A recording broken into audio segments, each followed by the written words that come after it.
You know what it means. What it means is that the cost of power produced is going up.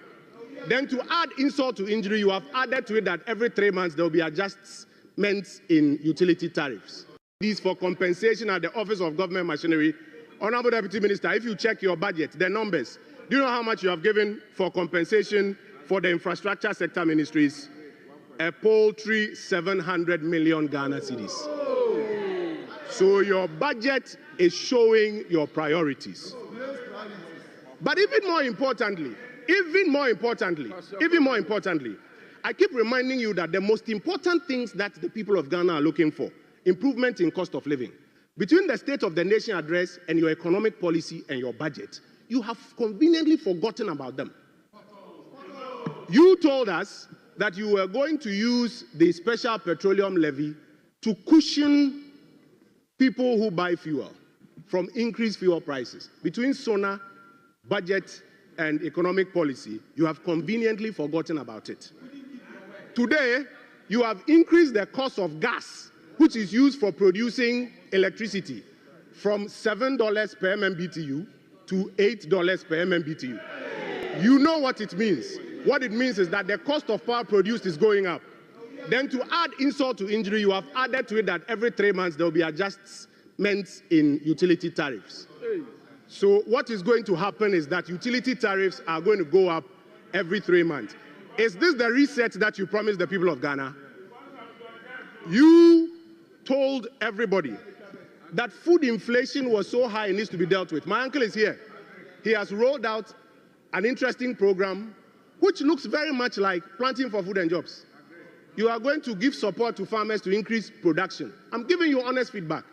The outstanding items like porous borders, transportation challenges, liberalized pricing regime at our markets, the program that you are talking about doesn't address it. So food inflation, you have not done anything about it. Transportation. Today, the Minister for Transport is now asking transport unions that they should hold on with transport fare increases. Because you haven't, as a government, introduced any policy to deal with it, despite what you told the people of Ghana. And so, my brother, the economic policy you have brought, it doesn't respond to the key issues. Worse is that you have introduced new taxes that will worsen the cost of living.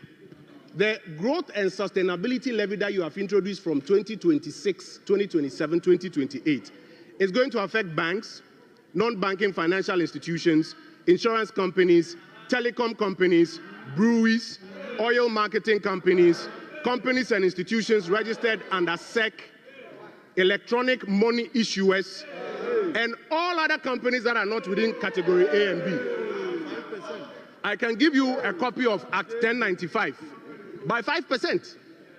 All these industries, they are going to pass the cost on to the average Ghanaian, and cost of living will go up. So the most important thing to the people of Ghana, cost of living, you have not tackled it. My final point, Mr. Speaker, and I'll take my seat. You see, when you gave all of these policies to the Ghana Statistical Service and the Finance Ministry people, they marked it. And they said that they project that it will lead to 4.4% growth in the economy. The economy that you said was criminally managed. The economy that you said was a crime scene. It did a modest 5.7%. Remember that in the first 3 years before COVID, we were doing 7%. When the recovery happened, 5.7%. All your programs put together, they are now telling you that it will do 4.4%. Mr. Speaker, by our model, on top of the 5.7% this year, Ghana should be doing nothing less than 8% growth. This year, by our model.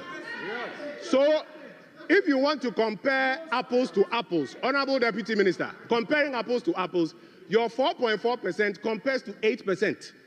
I have in my hands here the Deloitte economic forecast for 2025. It was issued in December. They said in December that when they look at the MPP's economic recovery program, inflation, following our disinflation trend, is supposed to be 11% this year. 11% this year. You promised a reset that you are going to do better than us. What is your figure? The same 11%. How? You should be doing 7%. Yes. Don't forget that in 2019, the MPP did 7.9% inflation. This is after 2 years of single-digit inflation. And so respectfully, I beg of you, if you listen to the feedback, your overall performance, as is being marked by the Finance Ministry and the Ghana Statistical Service, you need to up it a little more. Mr. Speaker, I will conclude by these comments. In fact,